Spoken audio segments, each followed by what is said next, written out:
You're listening to WKDW Radio 97.5 and KDWRadio.com, broadcasting from the Bishop West Real Estate Mobile Tower right here in gorgeous Northport, Florida. As I do every time, I'm going to start out with it's Friday. Slow down. Take your time driving home. No reason to get in a wreck, causing accidents and ending up in the hospital or possibly killing someone. 75 is not a racetrack. Slow down, get home safe, and enjoy the weekend. I'm going to say the same thing at the end of the show because 20 years worth of medical, about 12 in ICU. I've seen enough traumas. I don't want to see any more. And I care about the community. Let's all take care of each other and just slow down just a tad bit. I've got a very, very, very special guest in the house today who's really fired up again about Northport, Florida. And really, I think the energy that's starting to really thrive in our area, in our city. We've got a lot of people involved now, and it's the great one, Mr. Peter Bartolotta. Oh, geez. Okay, I don't know how to follow that one. I didn't even know how to set that up, but I thought I did pretty good. It did. Thanks. So let's highlight why we're starting to do these shows again, in case we have some new listeners. Sure. Give a quick overview of the goal of really what we're talking about and why we need people to get excited and involved. I think whenever people get involved, especially in government, it's positive and exciting. A lot is going on in the country, a lot is going on in the state, the county, and even right down here in the local city of Northport. What I say to people is if you're happy with the way things are, there's no need to really get involved and listen in. If you've got some concerns, then try to figure out how to find out the truth about those concerns. And a good way to do that is go to the source. If it's got to do with the city or the government, especially in the city, we have commissioners that are accessible. Reach out, ask them a question, and get their answer. And then ask other people that are in the know. And try to formulate your own opinion based on what you're hearing. But if you don't do anything, then you're going to get whatever is handed to us. And right now, I think the city has there's some concerns on my part, and that I'd like to see addressed. And if they're not addressed, I think we're going to wind up in a situation where we're going to tax a lot of people out of the city. What's your and I don't think I've ever asked you this, but what's your give your top 5 things that you have on your list of things that people need to pay attention to. Well, first and foremost is the budget. For those that are unaware of it, the budget is simply a number of dollars of where the city is going to spend your money, because the way they get that money is from you. So if you want to know how they're going to spend it, look at the budget, read it.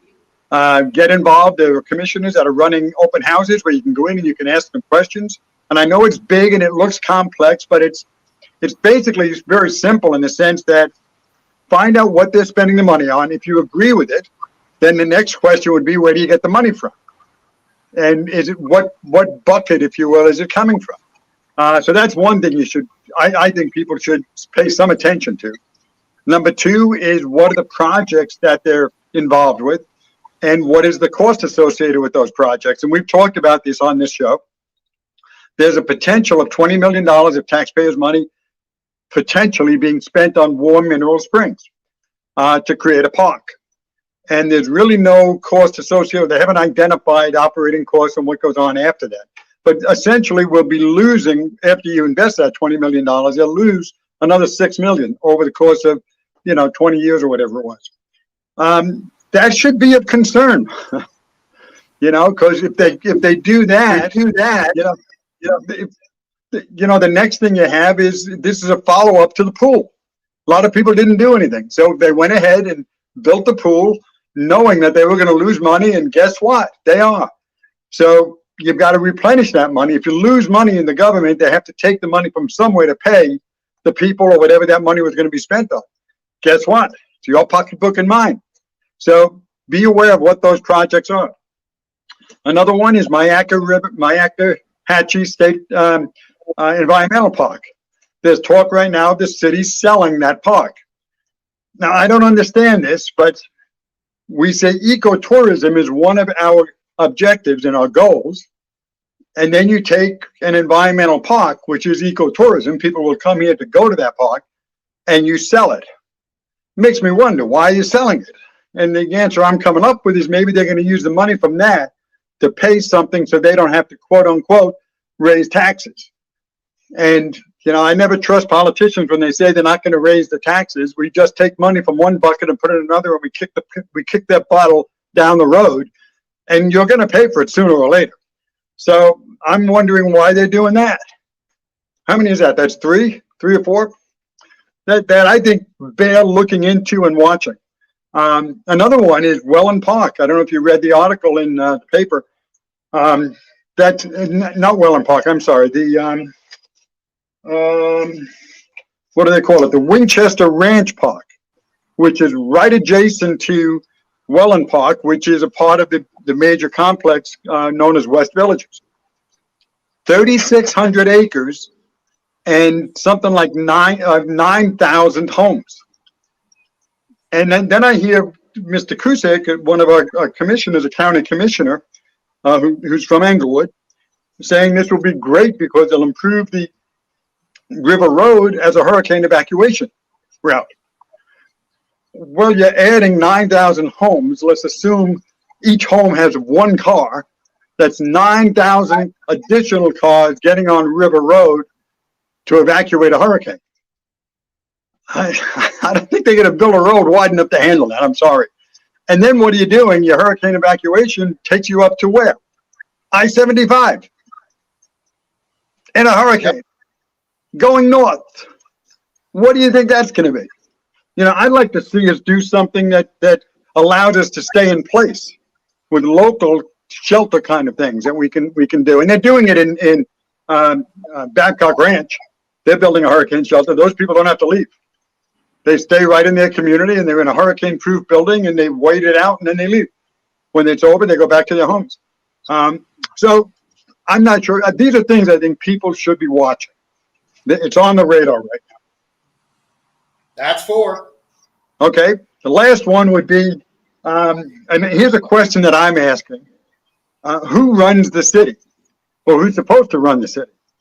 And you have three different answers you come up with that people tell you. Number one is the commissioners. Number two is the city manager. And number three are the residents. Now, I don't know about your listeners, but when I elect somebody to go into office, I don't want to be calling them all the time, telling them what to do. I want them to do what they said they would do. And if I like what they did, I'll reelect them. I'll give them my vote again. If I don't like, I'll get somebody else. But the job of the citizen, I had somebody tell me that the way you get involved in this is you go to the commission meetings and you stand up in front of the commission. Now, I don't know if anybody, I'm retired, so I do have some time, but I haven't got enough time to sit in those meetings to have my voice heard.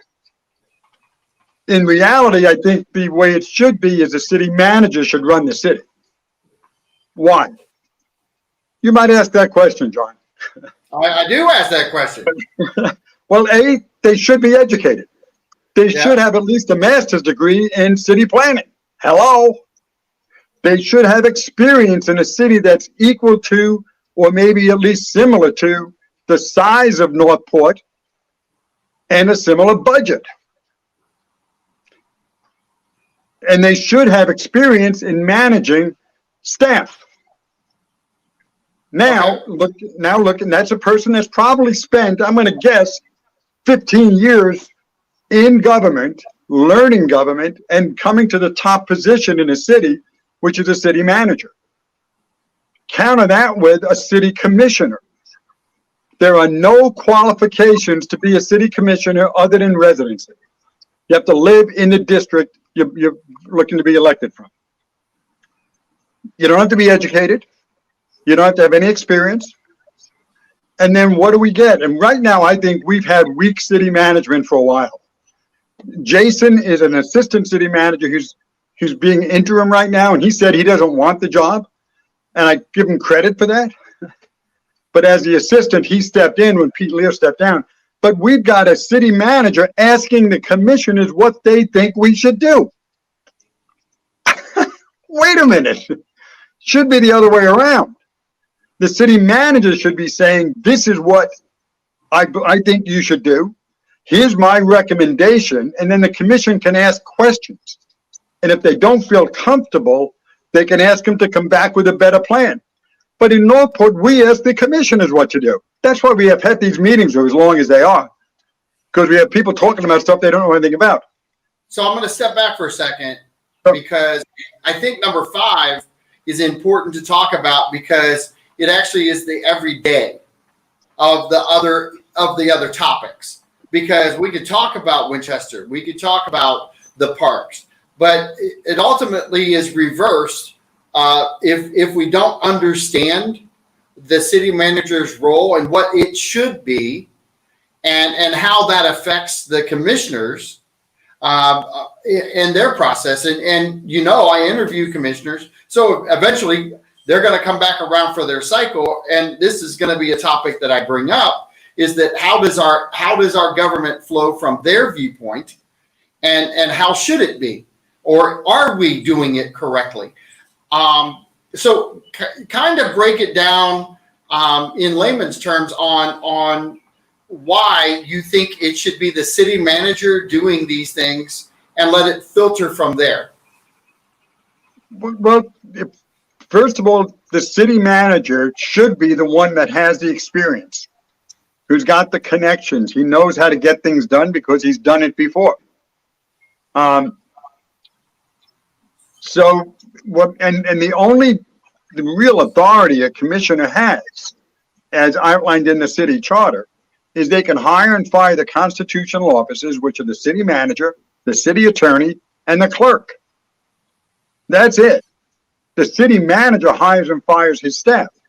So that person should be knowledgeable and should have strong management skills so that he can do that. And to me, it just makes common sense. Why, you know, if I'm going to have an open heart surgery, I'm not going to go out next door to my neighbor and ask him, what do you think I should do?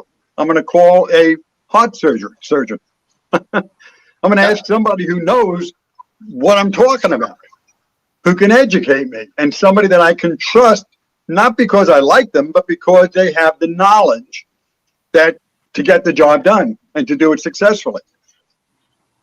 With that being said, the only person we have in our government that should have those credentials is the city manager.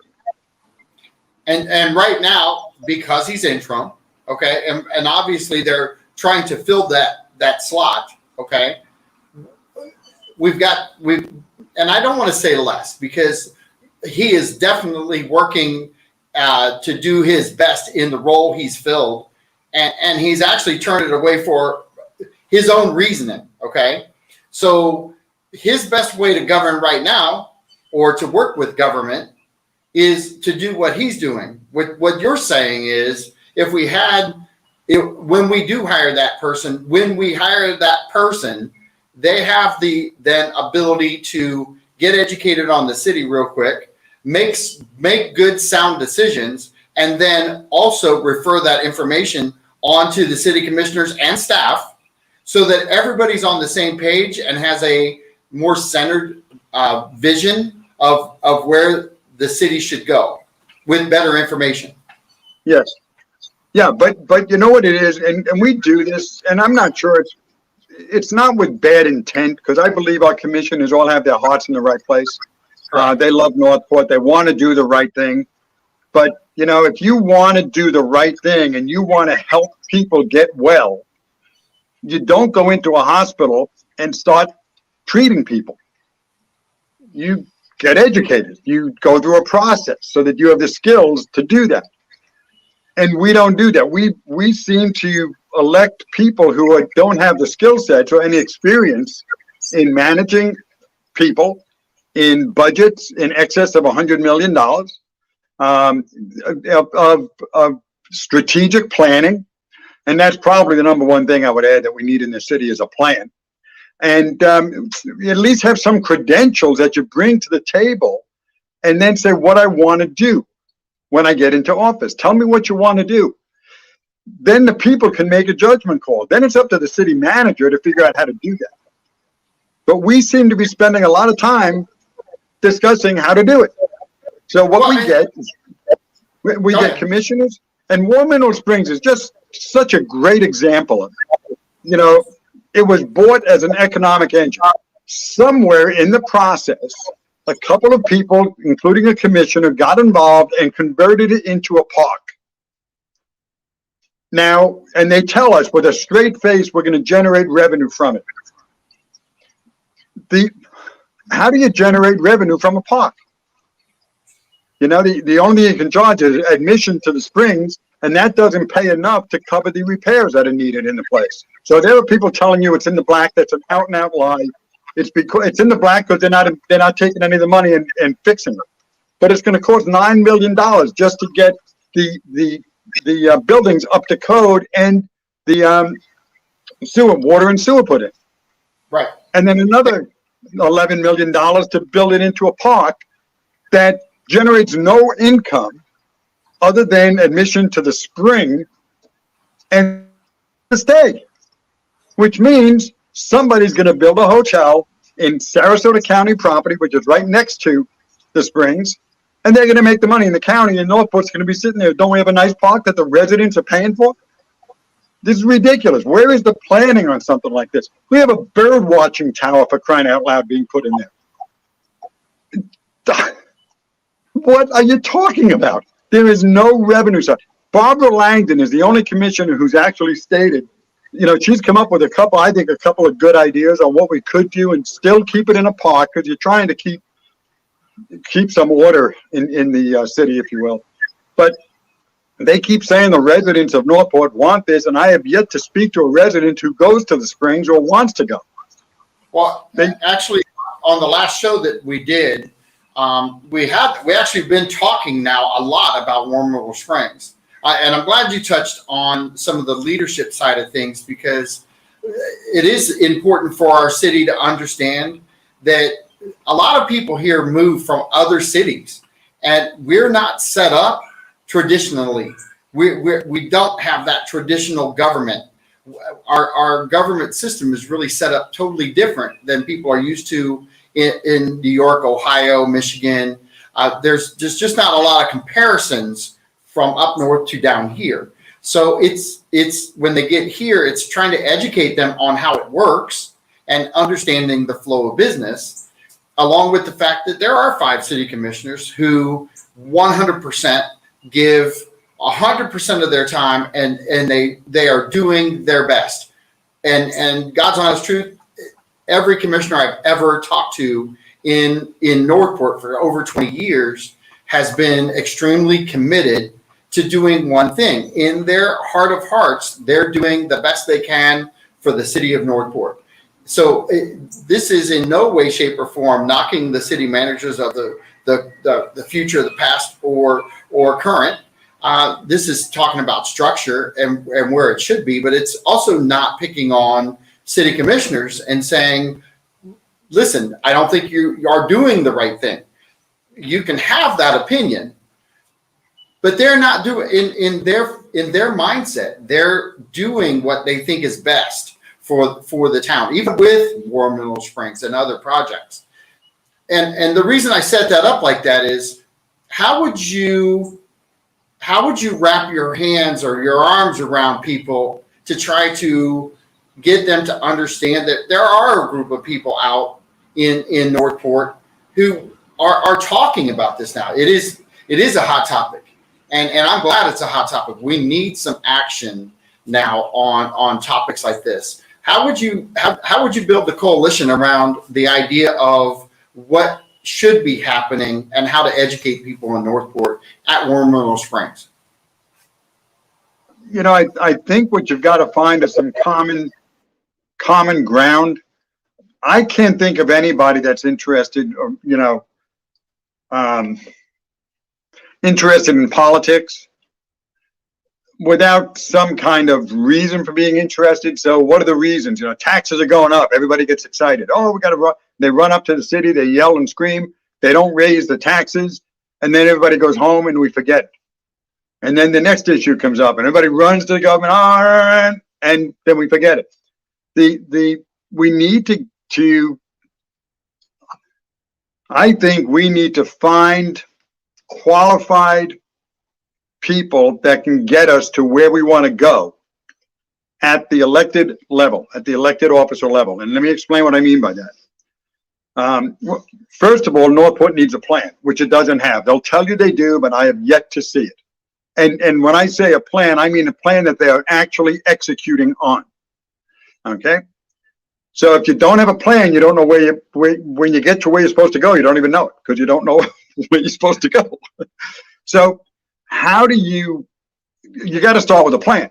And we need a commission that understands that and has experience in that. With all due respect to our current commissioners, this is their full-time job for the most part. I think Barbara is the only one that has it. She's got her own business. The county commissioners, most of them have jobs. In Charlotte County, the chair of the Charlotte County Commission owns his own construction company. How did they do it and still have time to run their own business? We paid, what, $32,000 a year to a commissioner? That's the income. You're not going to get the experience level. Then when you talk to people who are experienced, they don't want to run because they look at meetings that run 8 and 10 hours long. So we're disenfranchising the public. Something has to happen. I don't know what it is, but something has to happen. And it's always good for the residents to step up, but step up for something that is long-term. And that, you can do that when we vote. Let's start getting people involved to get somewhat educated. So when the voting comes, you have some factual information you can base your vote on. And you can vote for the kind of people that will take you where you want this city to go. If we don't have that, we're just going to have, issues pop up. People will get involved. You'll have purple shirts at one meeting, red shirts at another meeting. There's no continuity. And we keep going on the way we're going. I don't think we're going in a good way. And I'm going to step back for a second, because one of the hot topics for me for 2 years has been making sure that we encourage people to get out and vote. We truly, as much as I want to say we know what every citizen wants in our city, we haven't heard from more than 50% ever in a voting situation, other than when the president is being elected. Then we get a turnout. And even during that turnout, even our commission seats aren't getting the numbers that the president's getting. So people are living in a city that, even though we have a great city website, they try to push information out. We have organizations out there that are trying to get traction in getting information out. It's still difficult because we have, I think, one of the biggest problems that we haven't really found a good way to address. And that's that 90% of our people drive away to go to work. Yep. And by the time they get home, they have a life. They've got to live. They've got a family they've got to take care of. They've got homework, because our average age here is, I think, 42, which has gone up a whopping 3 years and 20 years. So we are a very, very young community that is really involved. As far as the parents who are involved with sports, they're truly dedicated. We have great youth baseball, great youth football. All those things are here, and they're thriving. Soccer, we've got all those, and I'm going to link that back to economic or ecotourism type stuff, because all those parks are eco-friendly for the most part. So when we're talking about all these things, I think the disconnect may not be that people don't care. I don't know how to list things out that simplifies so that they can care, so that vote is understandable in really simplistic manners, so that when they go in the door, they understand that if this and this happens, their tax rate's going to go to this. If this, and this happens, yes, it's going to get paid for, but this, and this isn't going to happen. I don't know that we have that simplification. And can you talk about that? Yeah, and I think it's a great point. You know, I always say to people, and this is usually misinterpreted, but let me see if I can get it right this time. I firmly believe nobody wants to be educated. You know, there's a couple of people out there that might. I had a cousin that was brilliant, and he had scholarships, you know, up the nose. And he was, the last I heard, he was studying Egyptology, but he loved the education process. The rest of us get educated for a reason. If I want to be a doctor, I have to get a degree. It has to be done. If I want to be a lawyer, I have to go to school and get my law degree. If I want to be an engineer, I have to do certain things so that we get educated to do what we want, right? Isn't that why we go to school? Right. You know, you don't go to school because you love sports and you wind up playing in the band. You know, it's like, so you go to, you learn because you have a reason to learn and you want to learn that information. Go back in time to Vision Northport days. The one thing we found everybody was interested in was what they'd like to see in their city. Remember those days? Yes. That was a common ground. We didn't do things we should have done. We should have gotten people more involved in the government, but we did bring people together, over 1,000 people, on the Citizen Master Plan. But it was because we had one common ingredient. You'll always get people interested in taxes. You'll always get people interested in economic development. But everybody's interested in what my city is going to look like, because cities you have a pride in. You really have a pride in city versus unincorporated areas. So what is that thing? And I don't have the answer, but I still believe everybody has an opinion of what we should have in the city. And then once you bring those people together, then you start educating them about other things. They get to learn, they get to meet people who have opinions about this or about that. The other way to do it is run rumors. Suppose I said today on this radio station live that Northport city taxes, which are not protected by homestead, are going to go up 4 times. Whatever you're paying in taxes today, your taxes are going to be 4 times that. And if that got out to the world, I'll guarantee you there will be a lot of people standing up and talking. But as soon as we find out it's not true, they'll go away. It's getting them in and keeping them engaged. That's the key. And we don't do that. We actually just had, and you talk about this, we actually had that very similar scenario happen when with the villages, the West Villages. Yep. Our last budget, there was a group that really got fired up. You know, people also need to understand where they live and understand that the tax side of things isn't always reflective of what you pay. You know, there's a lot of fees that you pay to live up in that area that are much more broad than the tax base.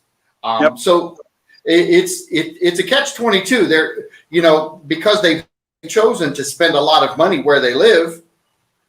The easiest way for them to go is the easiest way to cut our budget that we have control over is cut taxes.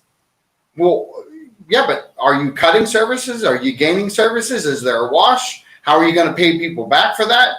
You know, no matter how we talk about things, there's always a consequence for an action. That's right. And I think the biggest thing that we're trying to tell people is that, you know, even though Warm Little Springs has really some needs, every decision that's made, there's going to be a consequence somewhere down the road, because and I listened to Jill talk about this a little bit the other day, and I understood what she was trying to say. It's that we're taking money out of other pots that aren't being used right now, and we're sliding it over here. I did follow up and watch a little or read back on some of the comments and then listened to some people who walked up and they said, well, what happens to those pots over here? How are they going to get addressed? Are they ever going to move forward? And unfortunately, I didn't do a follow-up with her. I think we had a great show. We had a lot of information going out there. And it was truly, I think if people watched it back, I think they can get educated on the theory of her mindset with Warm Mineral Springs and kind of figure out the flow. And I did. And I 100% agree with her on the fact that that's the way her mindset is. And she is an elected official who we've put in office. And she has the right to do that because people put her there, okay? And they're entrusting in her, just like they're entrusting in all of the other commissioners to think separately also.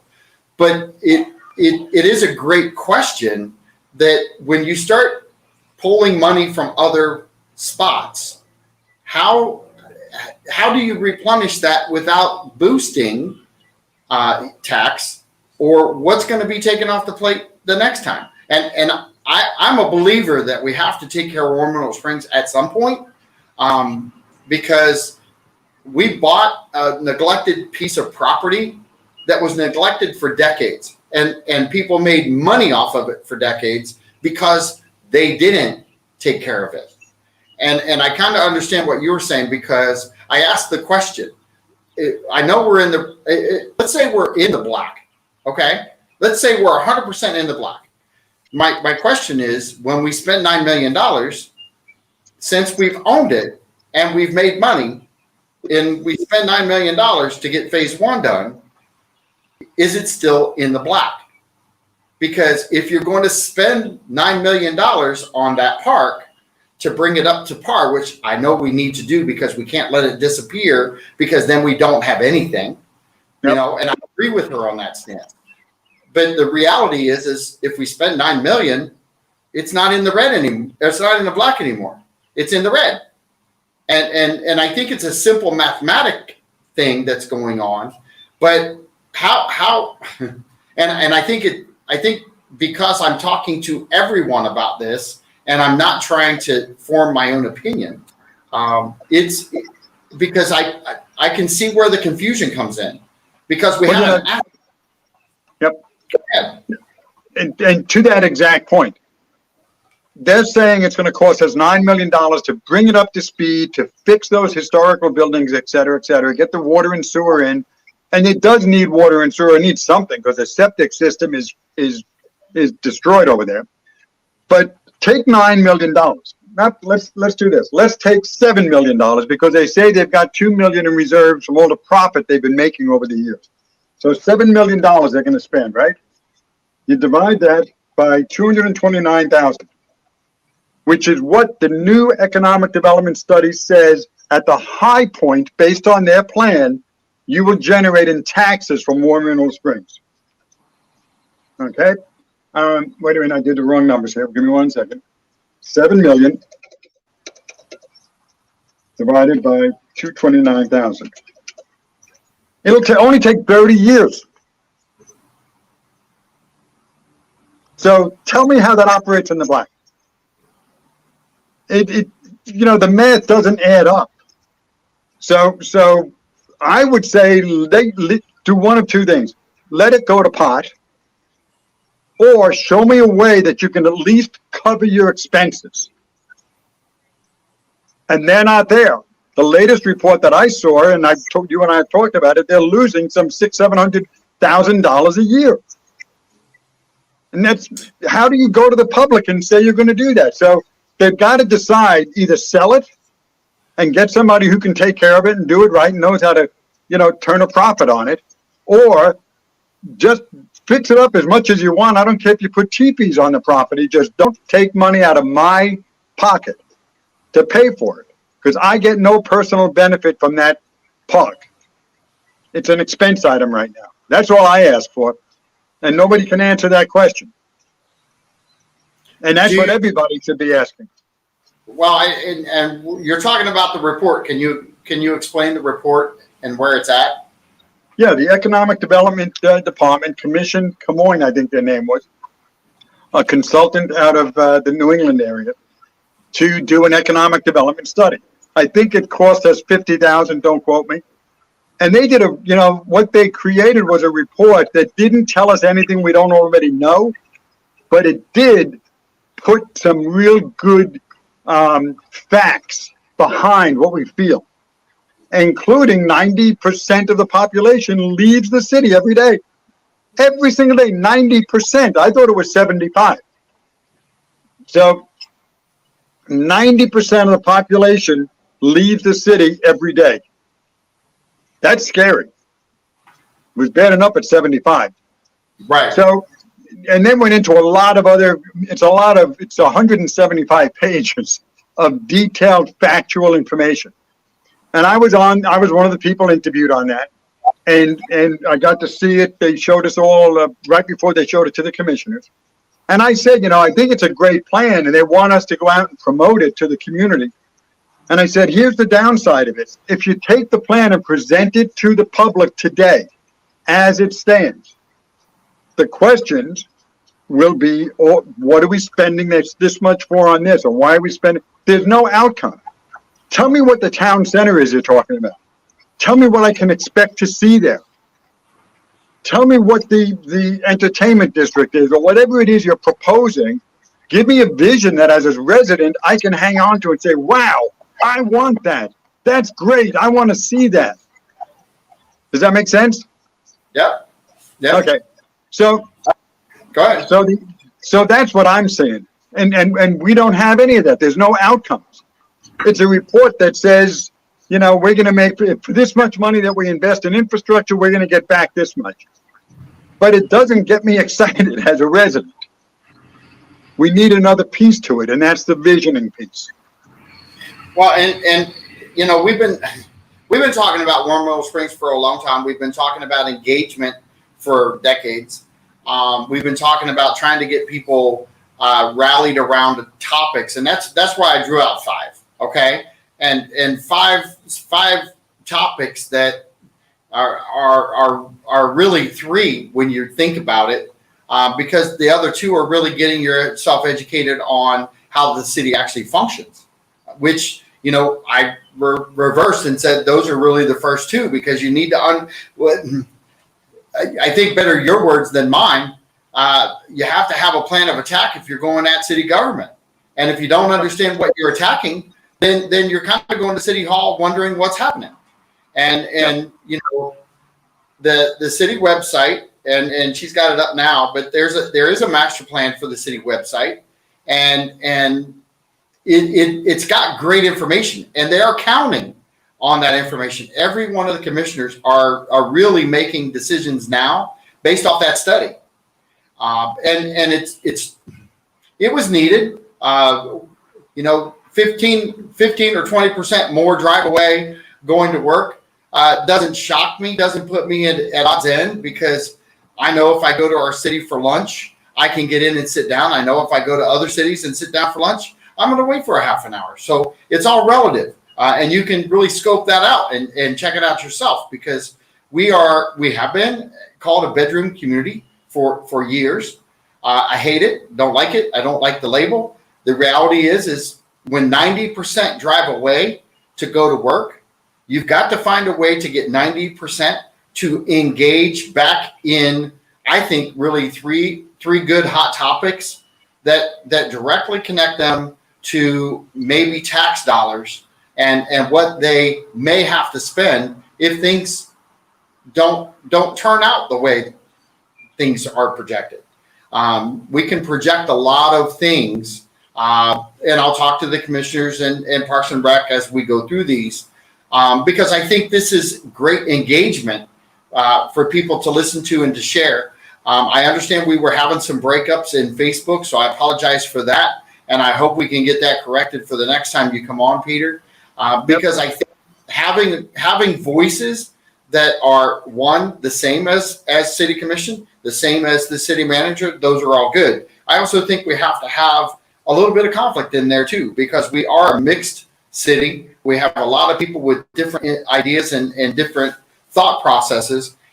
And I also believe that we have a lot of people that make a decision based on minimal information.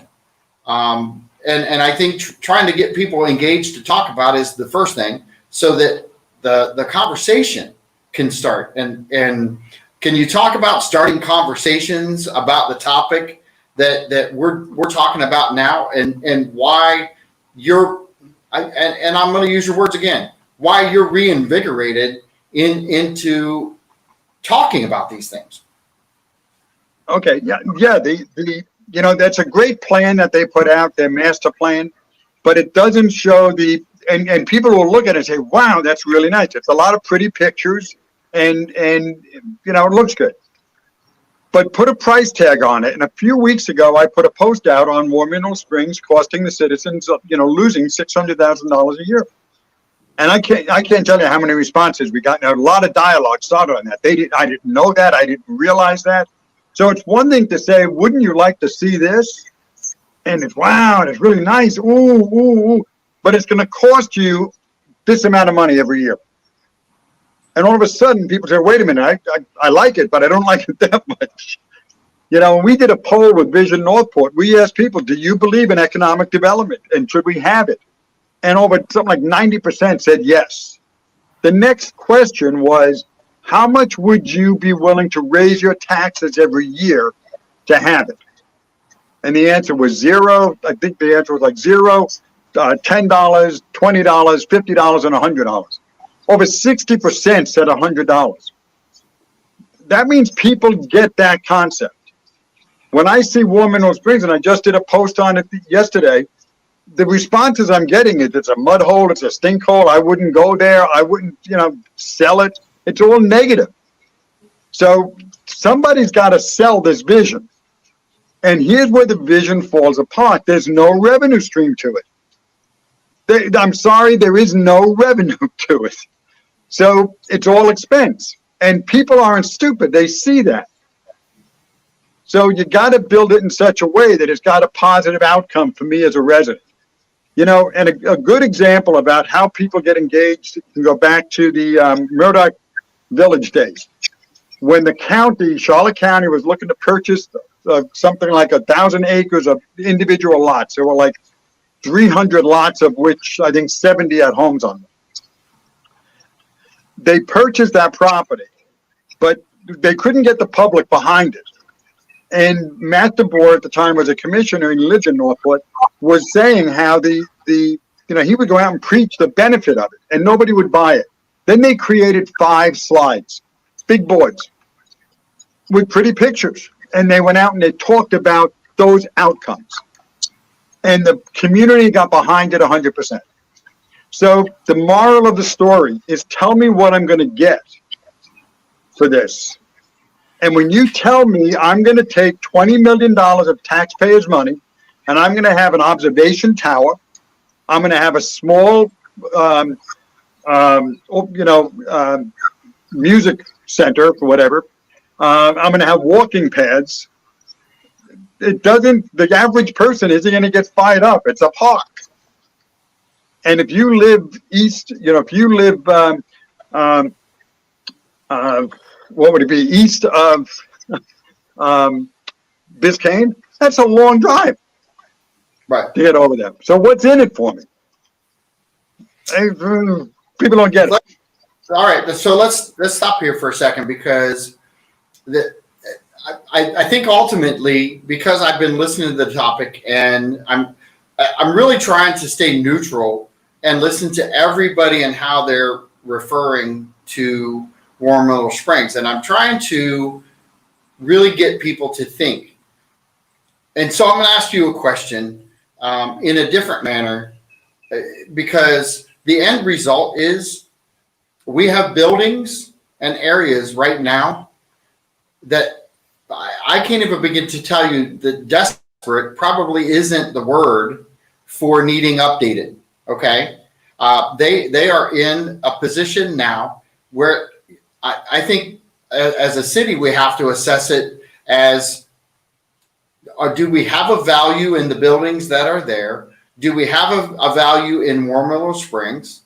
How do we address that to encourage down the road? And I say down the road because we don't have any private people dangling the carrot right now. We're not doing that right now. And I don't think we can until we have facilities that kind of represent a reason to come. Can you address how you would handle that, or what your thought is on managing the transition right now into getting Warm Middle Springs maybe up to a standard? Yeah, the first thing I would do is figure out how I'm going to make my money back so it doesn't cost the taxpayers any money. If I can't come up with that answer, and right now as a park, they've used all the land. So there's nothing for a developer to come in and get. It's just like 2 or 3 small parcels that are going to get you a Best Western kind of hotel. That's about it. So there's no way to make money. Another option is annex more of the Springs area into Northport, where you've got access to more property to create economic engines. If you can't do that, and I mean this sincerely, John, I would sell it. Now think about it. Sell it to somebody who can actually make it an attractive facility where Northport residents may want to go, because if you sell it, it's not going anywhere. It's just different owners. Okay, so the city's not going to get money out of it because it's a park. There's not enough in it to get any money back. So to try to follow that master plan they've created, it's only going to cost money. And I challenge any commissioner to tell me differently. Show me where it's going to come from. Your own economic study showed $200,000 in revenues,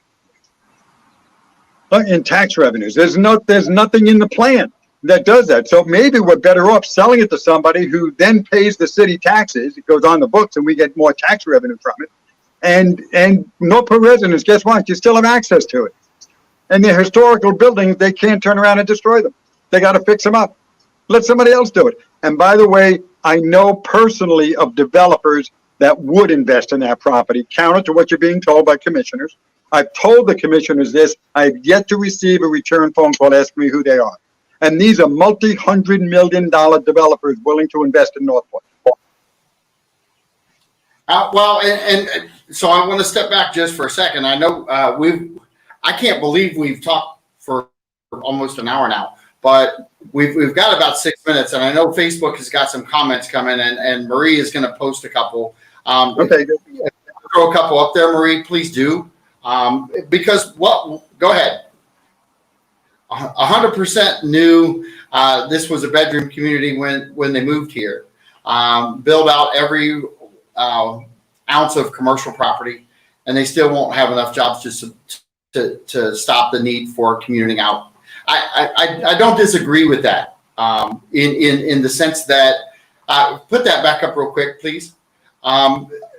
Stephanie, I appreciate, I know you're an avid listener. I appreciate you. And I'm not dissing what we are or what we could be. And I don't think that Peter is either. I think what I'm tired is of the label, because we have a lot of citizens here that other communities would not be as good if they didn't have us.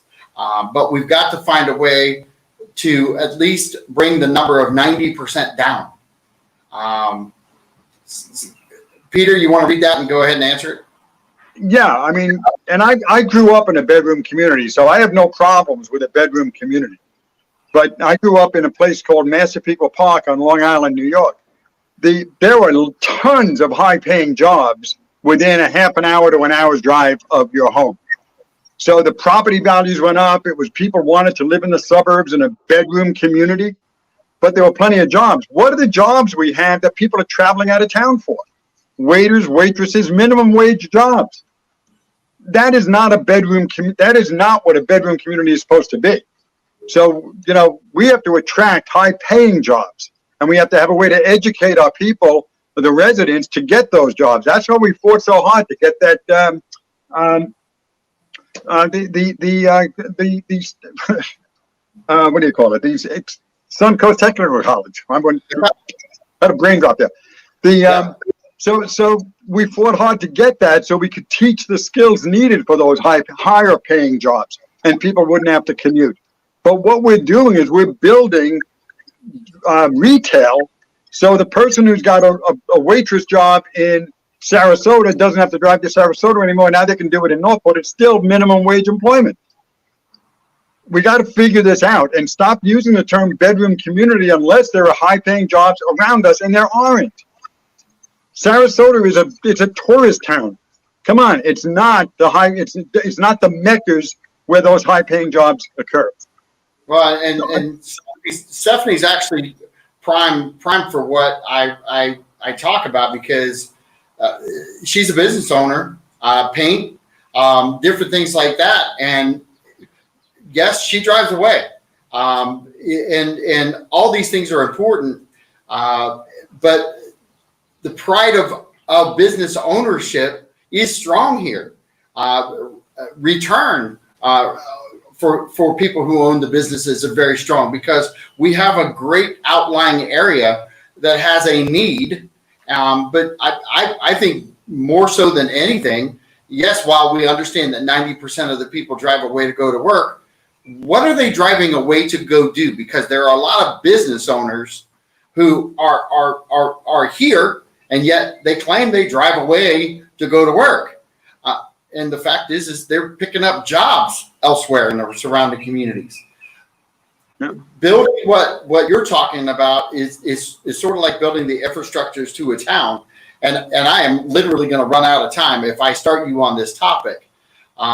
So Stephanie Gibson, I appreciate the fact that you're listening in and you're commenting. And I promise he's going to follow back around to see what comments are on Facebook. And when we meet next month, he'll have a list of answers, or at least a good way to keep the topic going. Ultimately, Peter, can you tell the people that are listening and why to share it, why we're having this conversation, and why it's so encouraging to see that we're getting feedback? Yeah, I think nothing happens without engagement. Nothing happens without a conversation. Let's start the conversations. Let's get involved in the community. And I know it's tough. I know you got soccer practice and football practice, and you're driving out of town to work. That's all. It's tough. So let's take that and put it on the side. The question is, how much do you believe in Northport and its potential? And if you don't believe in it, then you're probably one of those people that don't vote. And you're just, it's kind of a roof right now for you to stay under, and that's fine. But for those of you that do believe in Northport, do believe in its potential, that do believe in its small town flavor in a big area, and you believe that we can have really exciting things going on, then I really encourage you, get engaged. Call John through the station. He's got tons of people that he can connect you with that are engaging in the community. And let's get a forum going where we can have people come live and talk to us in a public forum. And do it on your show, but do it in a public way where people can come in and sit down in a chair and ask questions. Absolutely. So I'm gonna cut us off right here because I want to talk to you real quick. There is the early bird Kiwanis is I'm trying to pull this up real quick because I got it earlier. The clothing closet helps Northport families in Northport. So the clothing closet, if you can contact the early bird Kiwanis, they have lots of baby swings, baby clothing, adult clothing. They have a lot of things to help anyone in need or anyone who needs to stop by. Call me at 941-391-4663 if you can't find them. Otherwise, this is John Rawlings and Peter Bartolotta saying thank you so much for listening in. Peter will be back the fourth Friday of the month. The first Friday of the month is Vanessa Carasone. Those are now staple holds on Friday, and we got some flex dates in there in between. But check out the show, Real Talk 97.5 FM on Facebook. If you type it in, it'll say listening live, and click on that. Share it. It's important to get this information out, and drive safe on your way home. Take it easy and have a great weekend. Peter, thank you very much. I appreciate your time, buddy. And we'll see you in about a month. Okay. Look forward to it, John.